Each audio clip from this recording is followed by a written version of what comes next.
Place maintenant à notre deuxième sujet.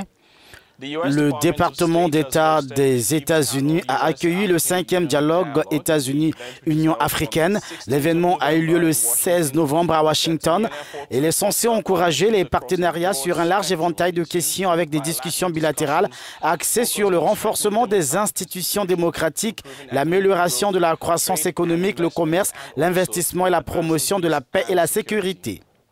Le secrétaire d'État américain Rex Tillerson, ancien patron d'une grande compagnie pétrolière, a orienté les débats sur le développement économique et les investissements. Mais de leur côté, la plupart des ministres des Affaires étrangères africains ont insisté sur la question du Sahel. Je rappelle que les Américains ont débloqué 60 millions de dollars, mais pas directement pour la force du G5. Donald Yamamoto, secrétaire d'État adjoint américain chargé de l'Afrique, a cependant indiqué, je cite, que le Burkina Faso va recevoir une partie de cet argent, comme le Niger, la Mauritanie, le Mali, le Tchad, et je pense que de cette manière, on peut répondre aux besoins spécifiques de ces pays et obtenir de bien meilleurs résultats. Et puis, le secrétaire d'État américain, qui a par ailleurs promis de se rendre prochainement en Afrique, a évoqué une tournée dès le début de l'année 2018.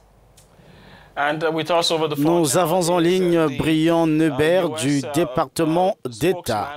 Il est notamment le porte-parole du dialogue États-Unis-Union africaine. Merci d'être avec nous, Brian. Bonjour. Bonjour. De la politique aux affaires, il est évident que les États-Unis, comme les autres superpuissances, sont déterminés à exercer leur influence sur l'Afrique par les biais de partenariats. C'est la première fois qu'un dialogue a eu lieu sous l'administration Trump.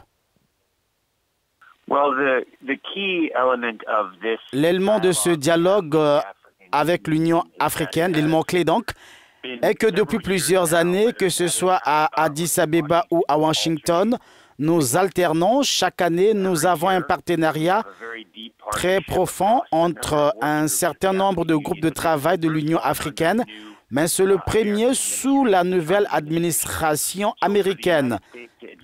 Donc, les États-Unis puissent faire avancer leurs intérêts dans les domaines comme vous l'avez mentionné. Nous devons comprendre les priorités et les défis tels qu'ils ont été exprimés par les dirigeants africains. Eh bien, ces choses vont de pair. Par exemple, si vous parlez du Sahel, le groupe G5 Sahel est une nouvelle coopération avec les 5 pays du Sahel qui luttent contre l'extrémisme. Les États-Unis ont récemment annoncé 60 millions de dollars qui seront versés pour aider ces pays et leurs partenaires qui travaillent dans la région. C'est un défi de sécurité qui n'est pas simplement une solution de sécurité. Il doit inclure une solution gouvernementale, il doit inclure une solution économique et ces solutions doivent aussi avoir une spécificité locale. Je dirais avec les partenaires africains que les États-Unis doivent comprendre comme nous consultons la communauté. Les États-Unis poursuivront et saisiront les opportunités, mais nous voulons le faire dans le contexte le plus efficace qui soit, en consultation avec nos homologues partenaires africains et en particulier dans la recherche de solutions vraiment locales.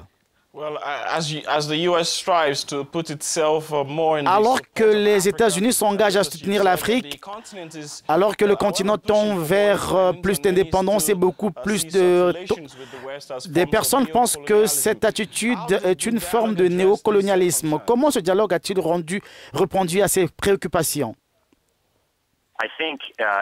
Je pense qu'en Afrique, ce que nous voyons avec les pays bien gouvernés qui ont des bons plans économiques et qui sont stables, qu'ils comprennent qu'ils ont certains avantages. Ils ont une population très jeune.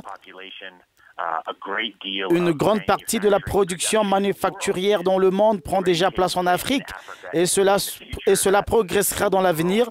Donc, je pense que ce que vous verrez est un grand intérêt économique pour l'Afrique et une nécessité pour les pays comme les États-Unis à poursuivre, explorer les opportunités en Afrique,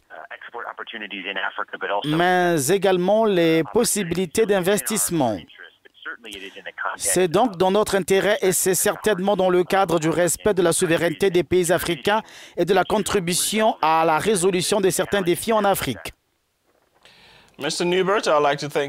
Merci beaucoup pour cet éclairage. Merci beaucoup.